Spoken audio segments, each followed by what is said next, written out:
Gjykata penale e Shkupit ka shqiptuar dënim me burg të përjetshëm për të akuzuarin Elvin Kurtovic, i cili ashtu siç edhe e ka pranuar, e ka vrarë biznesmenin Vasil Eftimov më 20 gusht të vitit të kaluar.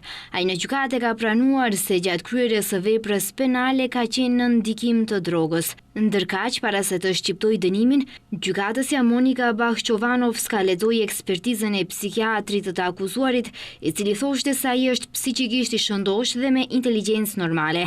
Обвинетиот Елвин Куртович од Скопје, овој суд ве огласува виновен за сторено кривично дело, убиство по член 123 став 2 во врска со став 1.4 од кривичниот законник, кој кривично дело го признавте на главната расправа одржана на ден 10.3.2025 година.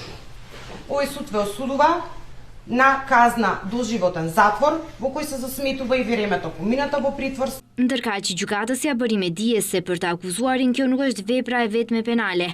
Kurtovic, që në moshën 16 vjeçare është dënuar për vjedhje, dhunë, aksidente trafiku, falsifikime dhe se ka pasur dënime edhe jashtë shtetit, që nga fillimi i adoleshencës, siç shtoi gjykatësja, ai ka pasur probleme me sjelljen antisociale, mospërfillje të theksuar të normave shoqërore dhe pamundësi për të mbajtur marrëdhënie të qëndrueshme, tolerancë të ulët dhe prirje ndaj dhunës.